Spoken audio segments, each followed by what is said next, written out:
Hey, and welcome to the 29th episode of the We All Serve podcast. Angel, no echo. You're good. This is episode 29, so that is pretty freaking cool. This is going to be an awesome one. Super pumped about this because it combines three of the loves of my life in one conversation. And I'll go through that in a second. Coffee, Navy. Are you freaking kidding me? Service, and I was going to say you, Angel. Yeah, you were number 3. Of course. So don't beat up on me too quickly. I was about to give you a compliment. Thanks. Appreciate it. I'll reciprocate later in a backhanded compliment. One's like, "Wow, you're the best little guy here. Dressed, you're the best guy to attend the meeting, and you're the only one that shows up."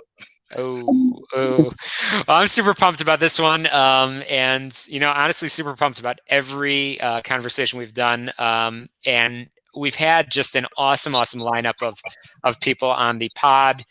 So obviously, I encourage anybody tuning in to check out our library. We're going to get our website up very, very soon. But if you go on social media and you look at We All Serve, all of our conversations that we've had. This is going back to this is pretty much the period of COVID, because this is when the podcast got started, originally with Robert Lewis, and then continuing on with my good buddy over here, Angel Torres. It's really been a COVID success story. So great library there of now 29 conversations, and we've got a couple more good ones lined up. So make sure you're clicking subscribe, rate, review, and Angel, what else do we need people to do? We need them to share and talk about us in a good way. Oh yeah, absolutely. Next quarter, we're going to start We All Serve gear. You know what, Angel? Do you want to talk about what you are wearing? Oh yeah. I went yesterday. I went to Chicago Veterans. They had the great folks over at Grunt Style donated a bunch of gear to the veterans in Chicago. And I went and saw Karen Hernandez, who's the executive director. She gave us a call, and they hooked us up with shirts and jackets that say Grunt Style on them. I don't know if you can see that. And I'm just excited to wear it. And it's all so comfortable and such a great thing to wear. And I'm so proud to wear it. Yeah, it's cool gear. I really like that jacket. And I was bugging you earlier that you're wearing the jacket because you're just covering up what Grunt Style put on there of "Go Army, Beat Navy," right? Yeah, that's what it says. That's what it says on the back. Yeah. Near down low. That's where it is. Okay. Well, hey, listen, just a reminder of who won the game and how they won the game this year. Just saying. A lot. It was a beatdown.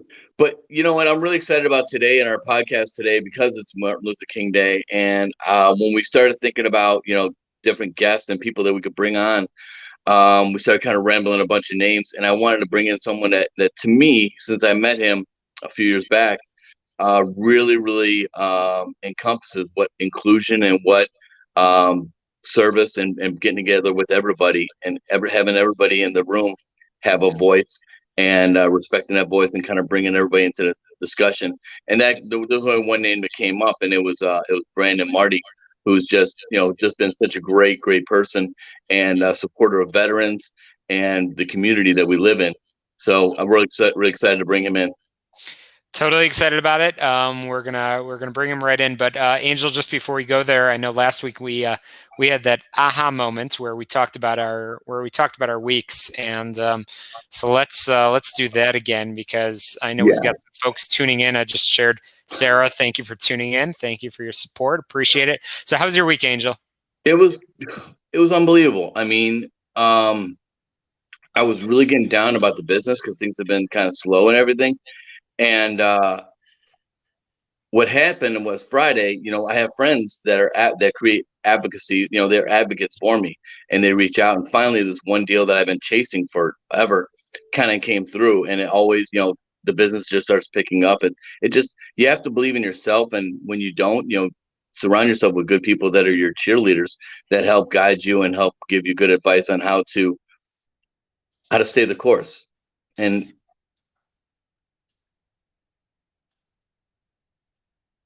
awkward pause.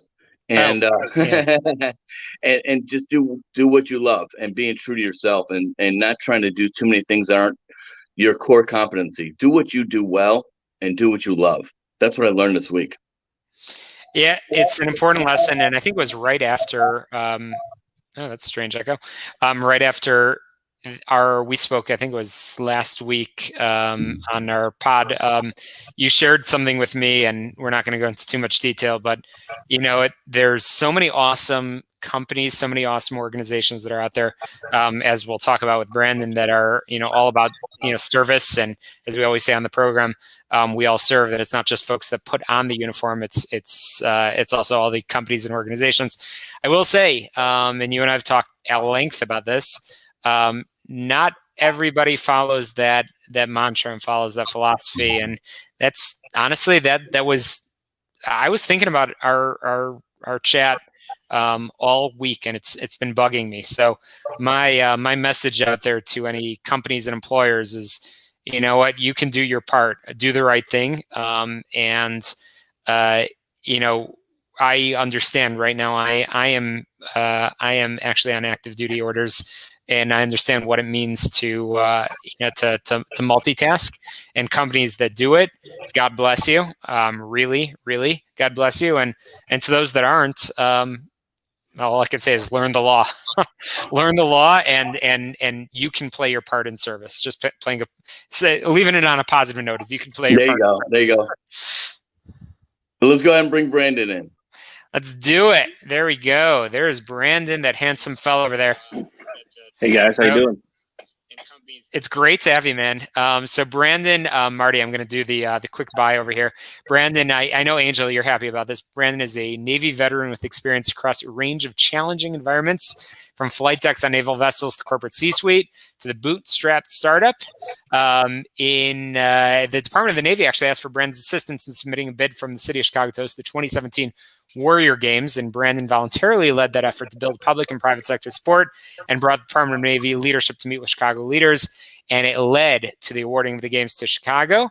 Veterans advocacy is Branden's vocation, that continued service, which we always talk about, and that's reflected in the mission of the companies that he leads, Veterans Roasters, which I'm super pumped to talk about, and Bridge My Return. We'll share more, of course, contact information shortly. So without further ado, Branden Marty, welcome to the program. Thank you. Shalom, Angel. Thanks for having me. There was a very short list of people we wanted to have today, and you were on it. I appreciate it. I listened I said to your all the intro people that helped me start my business. Let's go to those guys, and that was you. No, like I said, I'm honored to be here, especially on a day like today, Martin Luther King Day. I'm not going to do it justice, probably, for how important this day is, and what we should be thinking about and certainly talking about. So hopefully we'll get into some of those conversations as well. But I'm happy to be here, and I appreciate the opportunity. Well, yeah, it'll be good. So going back to who you are, where are you from, and why in the world did you join the? And I'm not going to make all the fun Navy digs because I'm outnumbered over here. But why did you join the military? So I from right outside Milwaukee, Wisconsin. That's where I grew up. I had a very strong influence in my life in my early years. My grandfather on my mother's side, he was Army Air Corps in World War II, and then used a GI Bill at UW-Madison, and then got commissioned in the Air Force as soon as it was established, and flew in the Air Force for over 26 years. So he had nothing but great stories. He's a great storyteller, and we listened to him from an early age, and quickly service became really important to me as well. So that's why I joined the military. I never thought I was actually going to be in the Navy, nor did my grandfather. He was a little disappointed with me. The funny story goes, and this is getting into my Navy career a little bit. When I was interviewing, for ROTC scholarships, I applied for both the Air Force and the Navy. And in the Air Force interview, they asked me if I wanted to fly. I said, no way in hell. And what did I end up doing? The Navy, end up flying. So, and I didn't get the Air Force scholarship, but I got the Navy scholarship. That's my Navy story. Mine was similar. Mine was, where am I going to be stationed? And the Air Force guy said, Wichita, Kansas, Oklahoma City, Oklahoma, some missile silo in the middle of nowhere. And the Navy guy goes, dude, we're going to Hawaii. Yeah. No, I ended up in the better place, I think. It's wild. That's wild. So you joined the Navy, and how long were you in? I was in for 11 years on the active side. I did 2 years on the reserve after up at Great Lakes. Most of the time I was in San Diego. So I went down to Pensacola, did all my flight school down there for about 2 years, and then selected helicopters, finished up my advanced helicopter training, and then got orders out to San Diego. And that's where I spent most of my time before finally coming back and actually finishing my last 2 years at Great Lakes, kind of close to home, which was really fun and interesting.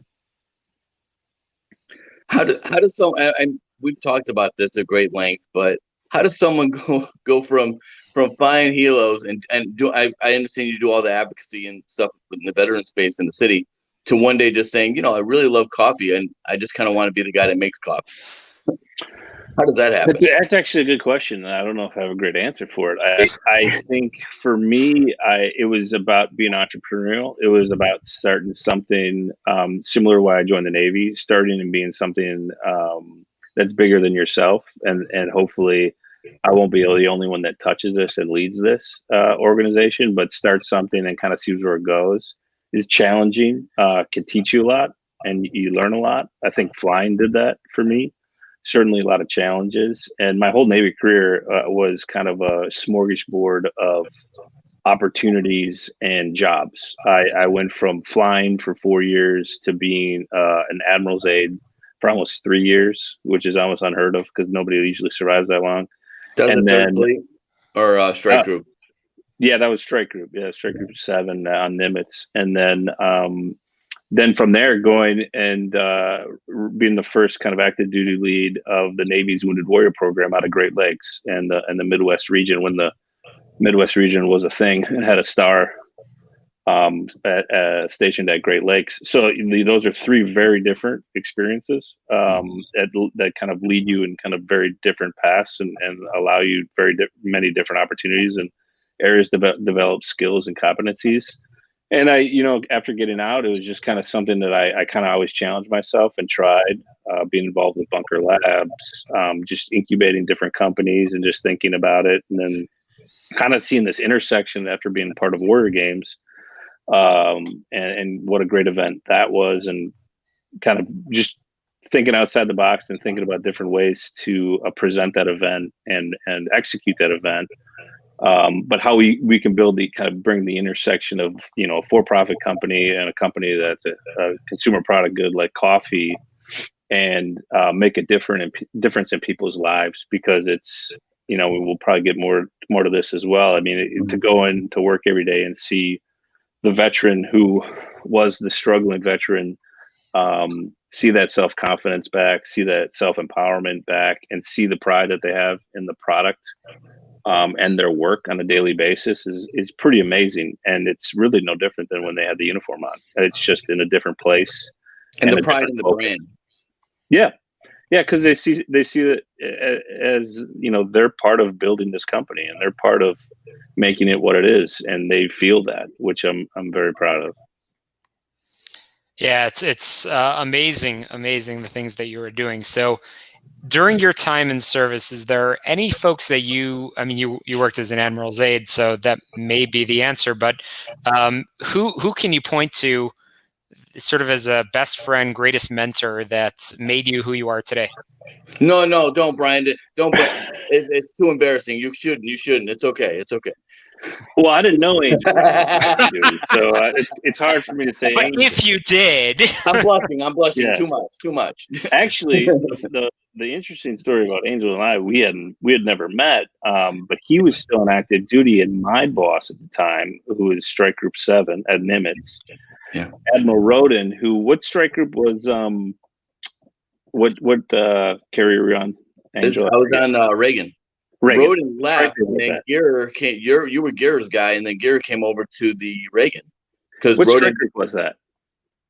I want to say 3 or 5 or something like that. Yeah, I think it was 3. So basically, my boss, and it was due to Roden had a personal family kind of emergency. Yeah, health. One of his children had a kind of a health issue, and so like a week and a half before you guys left in deployment, they switched out admirals. and I was really good friends with the strike group aide over there, Pat Gegg, and we just swapped admirals basically. And Admiral Roden came to 7, and Admiral Guerrier went to 3 and went on the deployment. We were sitting at 3rd Fleet at the time because Nimitz was in the yards, so we didn't really have a carrier. We weren't really doing much. And at the time, timing for me in my personal life, another story that could probably take another 30 minutes was my wife had just had twins as well. Now that was child 2 and 3 in 13 months. So my wife was like, there is no way you were going on this deployment. No way. And it ended up being a pretty long deployment too, right? Because you had the Fukushima, you had that kind of the natural disaster in Japan, and kind of a whole bunch of other things. So, but to get to your question, Shalom, I think really at my kind of in my early career, I had really good squadron COs, and one specifically, Captain Tim Wilson. I just had come into the squadron, and we were kind of struggling as a group, and he had just taken over, and we had a number of other issues and kind of climate and morale problems, and he really laid down the law, and did it in a way that was really kind of focused on improving the lives of everyone and ensuring the safety really of lives when you start talking about helicopter squadrons. And over the course of the next 3 years, you probably in the Army, I don't know how you command or award squadrons or different commands, but we won the Battle E, which is like the best squadron on that within that Coast kind of or whatever area of responsibility. We won the Battle E for like the next 5 years.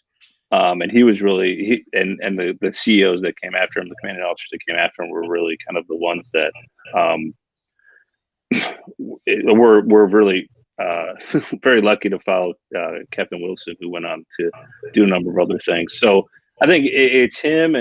Admiral Guerrier was phenomenal. And even when we're talking about, after my military career, one thing you didn't hit on is I was a chief of staff at a medical association, was my transition job, and it was one of those opportunities where I called it. It was kind of my practical MBA. I had an opportunity to touch a lot of different pieces of an organization, sit at the C-suite with the CEO, and my boss at the time, Charles Russell, brought me in as kind of knowing I knew nothing, but knowing I had the military experience to help him drive a change strategy throughout the organization. And it was it was hard, but I learned a ton. And that I've been very fortunate to have a number of different mentors and bosses, and just being opportunities to learn a lot. It sounds like it. Angel only budgets about 5 seconds for me to do a bio, so I apologize. I had to squeeze everything into those couple of seconds. No, that's all good. All good. Yeah. One thing that really sticks out, I'm gonna change gears for a second, talk about diversity and inclusion, because today is what it is. I know that Branden is someone that opened my eyes as an inclusion champion. We were, I don't know if you remember, we were with a financial institution doing a consulting gig, and halfway through, and if it's, you mind me discussing it, I apologize, and you can beat me up later. But we're having this discussion about diversity in the military, and where the military brings in, it's a reflection of society as a whole. And we're talking about LGBTQ, and Branden just stands up in the middle of the boardroom, and the chief diversity and inclusion officer sitting right there, and he's like, and we represent everybody, and I have a transgender child, and this is some things. And I remember just sitting there, and this is actually expression on my face, and I was like, dude, I don't know what I don't know. And I said, Branden, you got to educate me, man. You got to help me understand how do you know there's a child? And he walked me through this, and I realized at that moment, I don't know jack, but I wanted to learn. Yeah, no, I appreciate you bringing that up. I'm honored and proud of my daughter, who's now 10, who kind of came out as non-binary when she was 5. And, it's been a process as a family and for us, an amazing learning process. And I'm fortunate that, I'm not living the life, right? But I'm experiencing someone very close to me that's living that life. And, I don't know the lives that Black and Latino and other minority groups live, but I certainly love to listen and learn and support. And I'm very fortunate, now to also get in my MBA at Loyola and being part of the Baumhart Scholars Program, which I'll put a plug in for, which is in the second cohort, and it's opening my eyes to a lot of different experiences, and through multitude of industries and life experience and global experience. And so I all I can say is I'm on a path. We all should be on a path to start with empathy, but also learn what we can do to support those groups that certainly in the past have not had a champion, the opportunities, the opportunities, right, and the experiences, and do whatever we can to really be open to everybody and to learn and understand how great diversity is in improving teams and improving our lives. I'm just so fortunate with the number of people that are in my life, on my network, and I've been just fortunate to come across and learn and experience. I appreciate you sharing that, and I'm very open to that, because it's an experience that unless you live it, you don't know much about it. And so the more I can share with others about this experience, which was very new to us, but we're all on the pathway to learning and hopefully understanding and empathizing. Yeah, I think empathy is a big piece. I think, to me, and it's just my beliefs, it starts with curiosity and being able to authentically ask questions and say, I don't know what I don't know, and I wish someone would educate me. I think we went back to the car and I said, hey man, you got 5 minutes to just explain how that, how that happens and how you interact with the child? Because it's so foreign to me. And I think that having curiosity and being open to answer questions and being able to ask questions is a big part to people, learning to get along. Yeah, I agree. I think it starts with openness. I think that's super important. But I totally agree. So, Branden, let's get into you're involved in a bunch of different amazing things, both as volunteer, as professional. Let's get into on the professional side, veterans roasters. I meant what I said earlier, that coffee is kind of a love of my life over here, and what you are doing, the mission is just totally incredible. So, if you don't mind, Branden, what is the mission of Veterans Roasters? Tell us where you're located and the kind of things that you guys are up to. Yeah, so we're located on the west side of Chicago in East Garfield Park. We started in 2017 as the idea of let's roast some coffee and hire some folks and figure it out as we go. We have some great partners in terms of I come at this, like I mentioned, I come at this really as using coffee as a vehicle to change lives. I, like you, enjoy coffee, and it certainly keeps me buoyant, but knew nothing about it.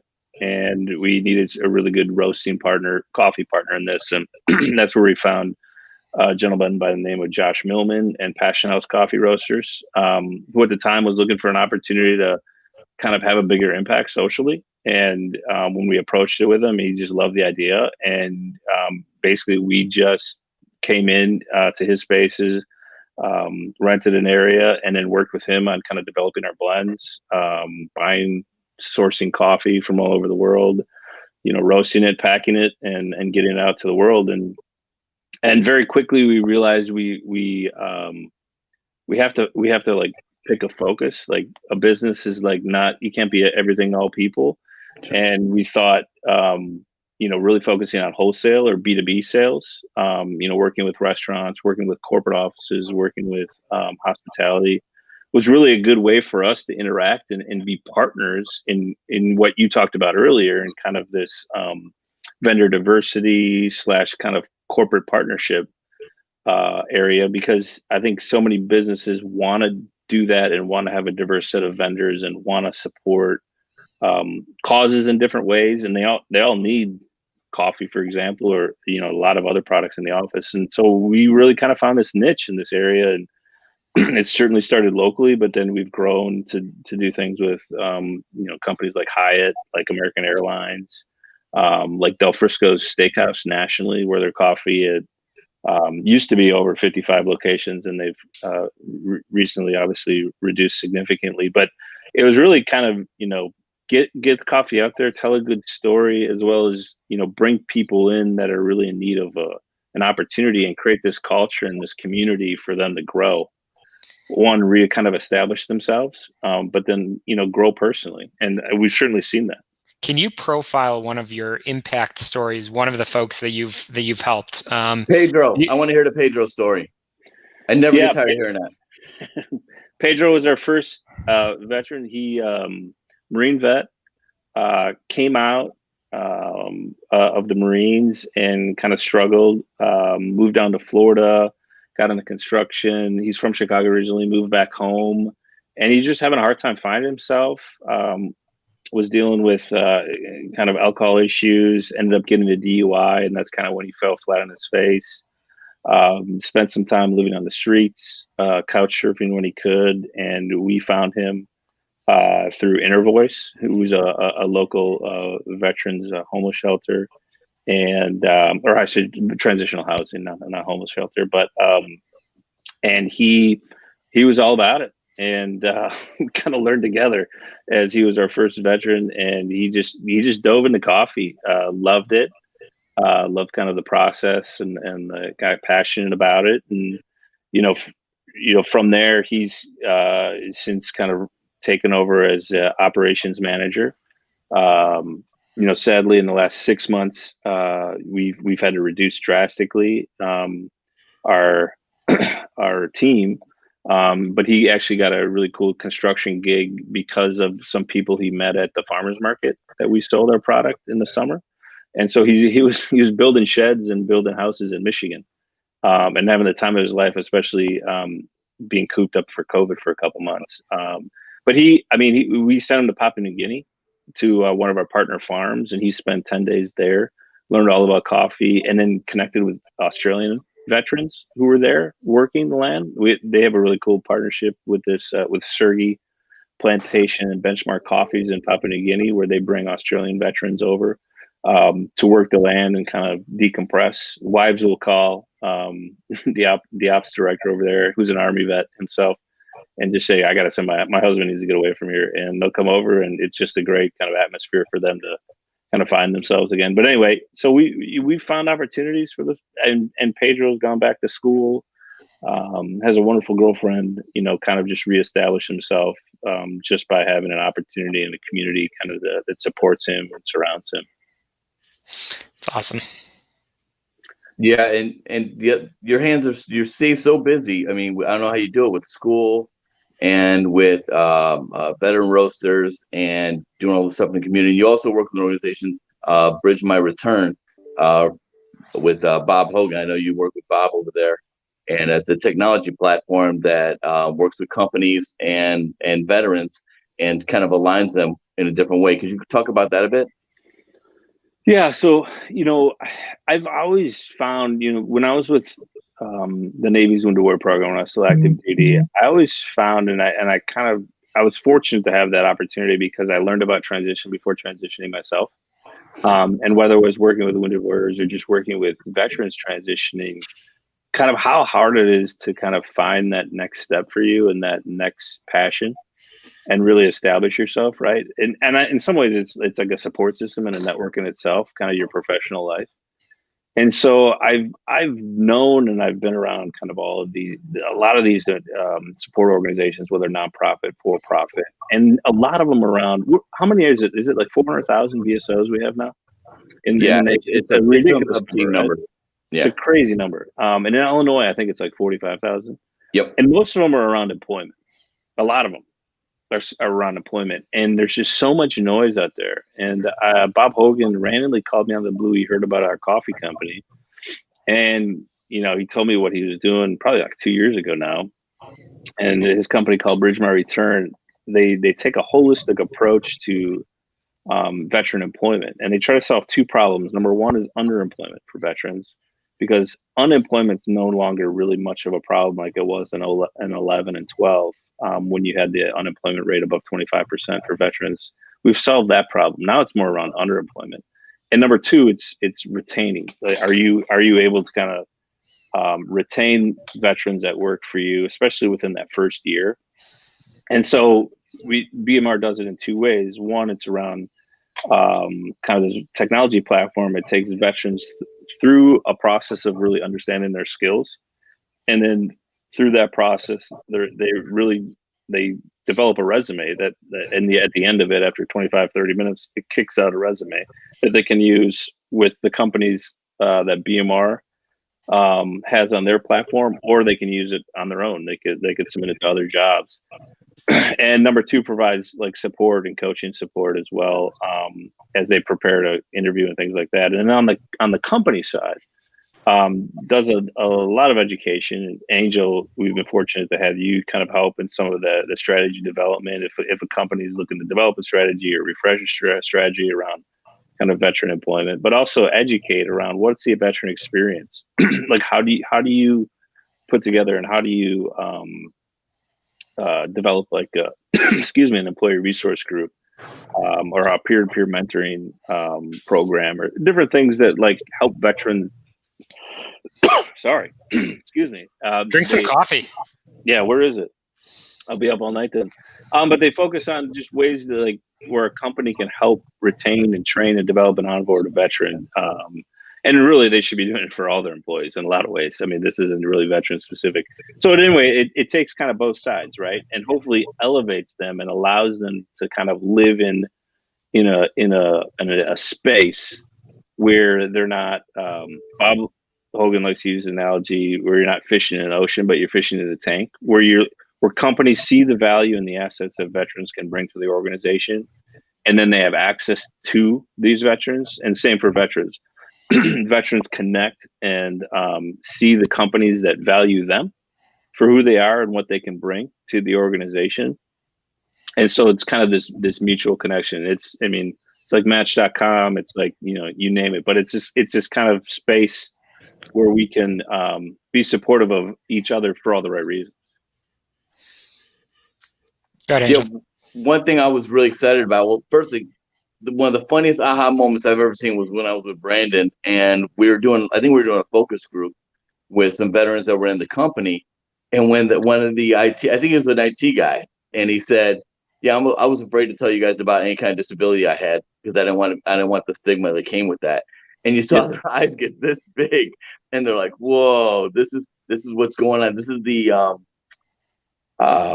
the situation in our company that no one's talking about." And to be able to provide the BMR with their approach, to be able to provide that insight and that honesty, really, really is something that can change the narrative. But in my opinion, but I want to talk a little bit about where Veteran Roasters is going. I understand there's a project in the works in the Pullman area, and I was hoping Branden would share with us, because I think that people, if you're not involved with it, you need to get involved with this project. Yes, so we have been very fortunate to have some support. The former mayor, Emmanuel, was very supportive, and we were fortunate to get a $2 million grant from the Neighborhood Opportunity Fund. Our whole goal is to really expand and grow, and the only way to do that is really produce coffee at a sizable portion where you can really get out there in the world, especially when you start talking about grocery and retail chains and other significant vending type opportunities. With that, I think there's a lot of other channels and areas we can go and grow. And one of those things we've been thinking about is around beer. Specifically, a lot of these things are around social, right? Beverages around, it's especially in this country, beverages around like socialization. Unless you're drinking like water, sparkling water, like everything we do, right? And so we developed a beer brand, and we've done a few things. It's slow in kind of its launch, but it's called R&R Brews. And then between those two concepts, we're like, why don't we just also do a restaurant? And when you start looking at areas that are food deserts or don't really have this kind of community building, kind of this centralized community effect that really restaurants bring to neighborhoods or bring the cities. We were introduced to the Pullman area, which is on the south side of Chicago. It's like 111th and Cottage Grove, if you're familiar. And it's not many people know, but it's actually a National Historic Landmark that President Obama, I think in 2015 now, right before he left office, he declared it a National Historic Landmark. And it's George Pullman was the person that started. It was actually one of the first planned cities in the United States, and it was all around building rail cars.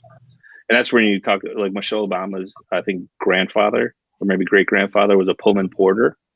That when you hear that kind of that term Pullman porter, that's the Pullman neighborhood. And so it's now a neighborhood in Chicago on the far south side that's being revitalized. And we love kind of the idea of doing that, kind of revitalizing a community and doing so in terms of coffee production and beer production, but also this centralized community hub that a restaurant and a cafe and that like food can bring. So we're really excited we're in early stages, but we were fortunate to get a $2 million grant from the city through, like I said, through the Neighborhood Opportunity Fund.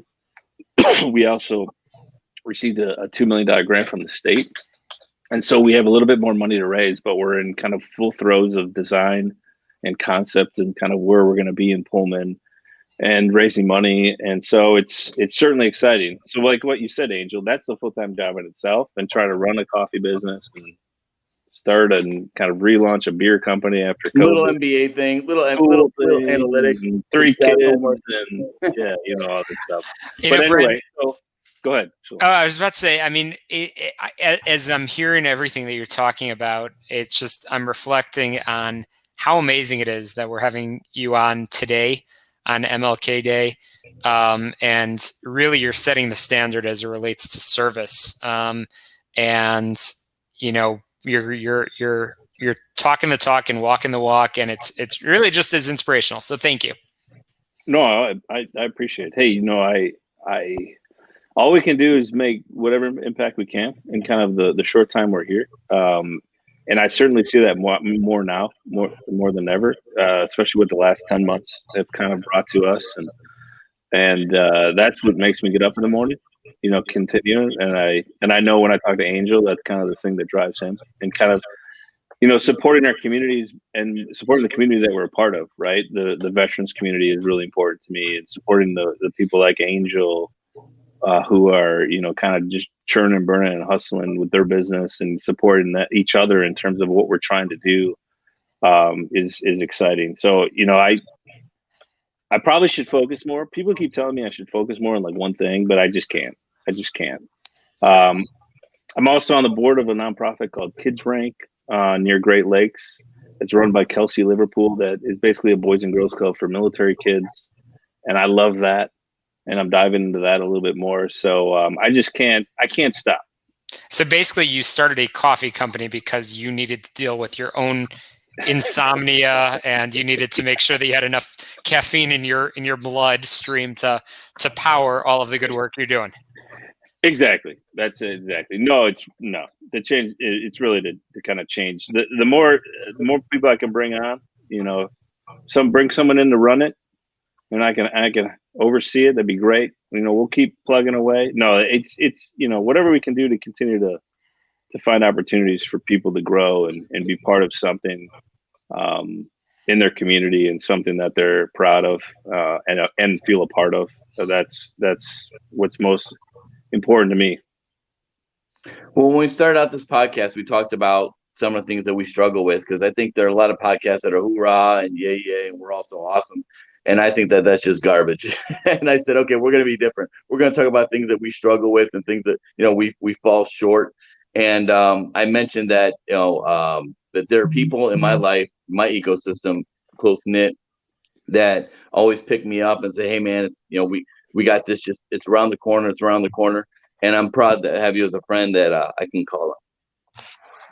Well, Angel, I'm proud to know you, man. I'm proud of all the work you're doing. And, I'm always here, and, I'll call you too when I need it, because there's the ups and downs of entrepreneurship and the ups and downs kind of life in the military. You need that strong support system. And I couldn't agree more. I think telling it like it is and being very direct like that, I think the thing that we struggle with most is kind of opening up and kind of sharing our vulnerabilities a lot of times. And I certainly had those, and I was fortunate to have a lot of experience and a degree and other things to fall back on after my transition. But the most important thing is the people, I think, and the community and the network that you can bring. There's so much, like, folks deal. The term I definitely didn't come up with it, but I think there's so many folks dealing with kind of that transitional anxiety, that idea of like, what does it look like on the other side? And once you get there, like, well, this is not what I thought it was going to be. And it takes years. I mean, I'm 7 years out of my active duty time, and I still feel in some ways I'm transitioning. And it's kind of one of those things, like, it takes a while. That's what veteran roasters, if we can shorten, and BMR, if we can shorten that time where you're kind of feeling that anxiety, then we've done our job, because you found something, you found a company, you found a support system, you found something that's important to you, and that can help you grow and kind of into the next phase of your life. Perfect. Shalom, you want to wrap it up, buddy? Yeah, absolutely. Often when I finish these conversations, I ask, where do you see things in 10 years? You've already laid out your past, your present, and your future, and that's pretty awesome. So the last thing, and I started sharing it on the screen a moment ago, is what's the call to action? What do you want people to do in terms of veterans roasters, BMR? How can people be engaged, be involved, be supportive of the work that you're doing? That'd be great. On the coffee side, whether it's you, yourself, your family, your personal coffee needs, go to veteranroasters.com and we can take care of that. You can subscribe. Angel, I think, gets his coffee like every 2 weeks. A couple of bags come to his house, keep him caffeinated. Gifts. I give him his gifts too. Yeah, gives gifts. Or your company, small, big, medium size, whoever it is. If your company wants, we have wholesale pricing. Corporate vending is really important to us. Certainly, I know it's slow right now with most people at home, but we can get your caffeine fix on either side. On the BMR, Bridge My Return front, if you're a veteran, go on there, throw in your profile. It takes 25 to 30 minutes to do a profile, and then it's just kind of step back and let the opportunities, the matching opportunities, kind of come in and connect. Or if you're a family member of a veteran, just reach out. I mean, I think one of the toughest things that we're trying to figure out at BMR is work through the noise of everyone else out there. And there's certainly people doing really a good job around hiring our heroes. There's other organizations doing good work, but I think we have a different kind of model, a different approach, and it doesn't hurt to kind of throw your eggs in multiple different baskets, right? So on those two fronts, and like I said, we appreciate your support, and keep drinking coffee. Shalom. Hey, for investors that want to know more about the Pullman project, can they just go on your website and find out about that, or is there an email? Yeah, reach out to me. Yeah, I think info@veteranroasters.com. I'm really open to share more around that, and or you can go on the website and message us there, and you can reach me as well. Well, brother, thank you. Thank you for all that you're doing. Thank you for your, like I said, being the example of service, and especially on a day like today. I've been honestly reading a lot of quotes and thinking about service, and thinking what a monumental week this is, with history being made. I'm thinking about Kamala Harris, being sworn in as vice president. It is a historic week, and you know what? I've actually served on the Biden-Harris transition. What do they call it? Something committee around veterans and military families, and you know what? Hopefully, we can elevate some of the stuff that you're doing, and make a national impact. So, I look forward to Veteran roasters in the White House. You know what? Love it. You know what? During the Obama years, I had their coffee, and honestly, it wasn't great. I'll be honest. So, hey, let's get it in there. Let's do it. Thank you, guys. Thank you for the opportunity to be on, and I very much appreciate you both. Keep up the good work. Looking forward. And next week we'll be on next Monday, 25th, with yet another conversation. So again, click share to make sure other people can find this podcast. Episode number 30 will be on next week. Make sure you're liking, rating, reviewing, so you don't miss a single episode.